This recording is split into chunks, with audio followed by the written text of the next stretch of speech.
Have you been to Toronto before? I have been. This is my 4th trip now. Okay. So, yeah, I'm a huge fan of this city. I had 2 trips when I was with the Cavs when we were obviously playing here, and then it's a funny story. I had 2 weeks working with Basketball Saskatchewan. This was about 6 years ago. Random story.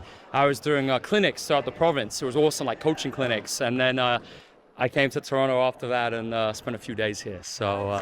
Yeah, I'm a huge fan of Canada, the country. It's great to be here. I have to ask, so you guys are kind of like the sister team almost. It seems like to Toronto in the same expansion year.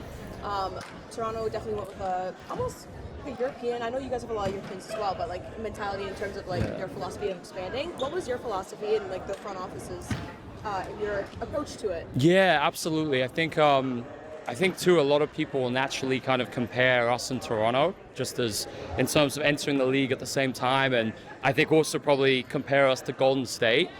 But I do think it's a really different situation in terms of the league's got a lot better just with 2 more teams, the CBA year, and I also think other teams, after that first expansion, I think other teams then figure out how to protect players and, maneuver with the roster.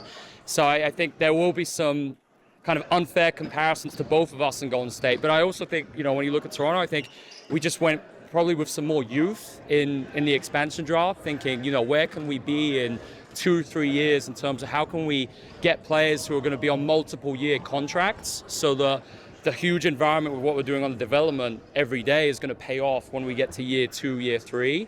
So I think that was really looking at the roster there, what players will be on good contracts, and they're still going to be here in 2, 3, 4 years even. Yeah, I think yeah.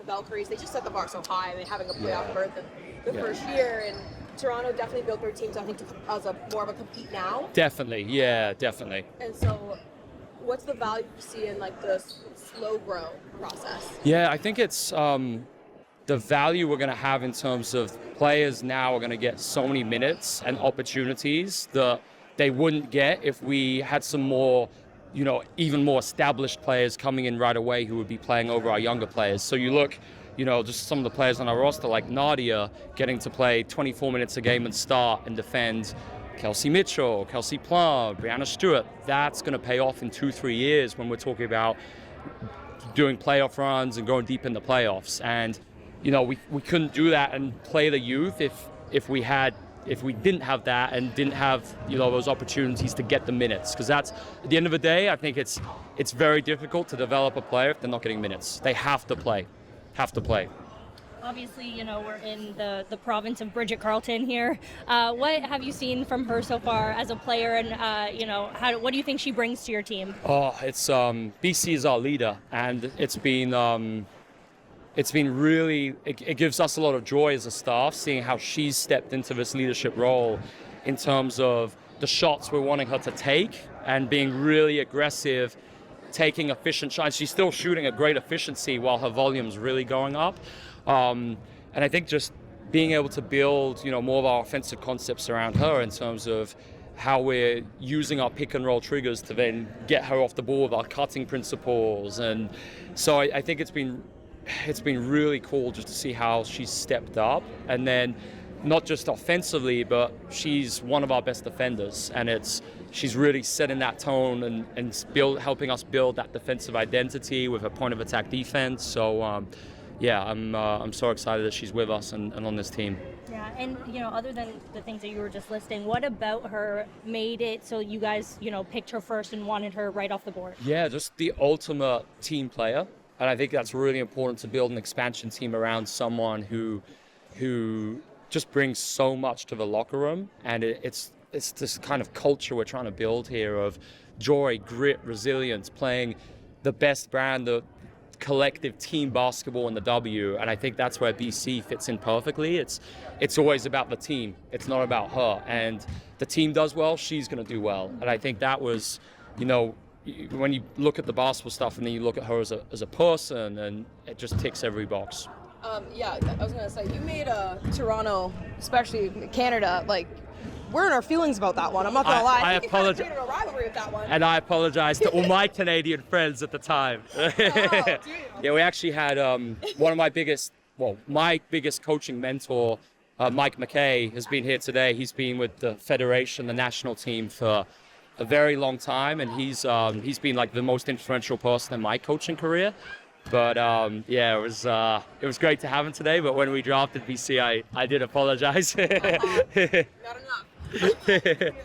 We'll forgive you. But I want to ask, because you guys had some tough decisions recently.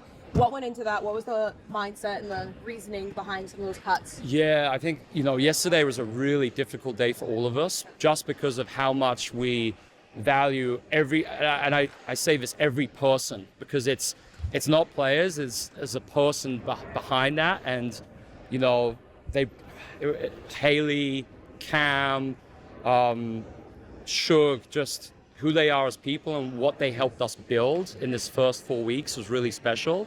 And I do think it's important, front office and coaching staff are on the same page in terms of we're never, considering race or origins in any of this. It's a case of, how we put the best group together. And, we're just so grateful of everything they helped us build and really create this Fire identity in the first 4 weeks.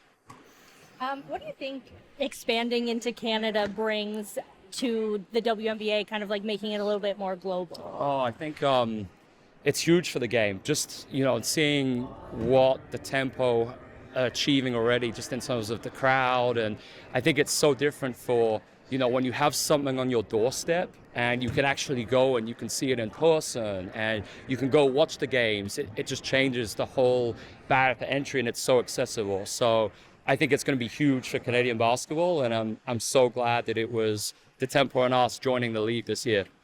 And you're the youngest WNBA head coach right now. What does that mean to you? Yeah, it's a real privilege. I feel really prepared for this opportunity, just because I've been so obsessive with my learning and development ever since I started coaching. But at the same time, it's just every day I feel so grateful to be in this role, working with just a really special group of players who I just love working with every day. So yeah, couldn't say I'm enjoying this just an incredible amount.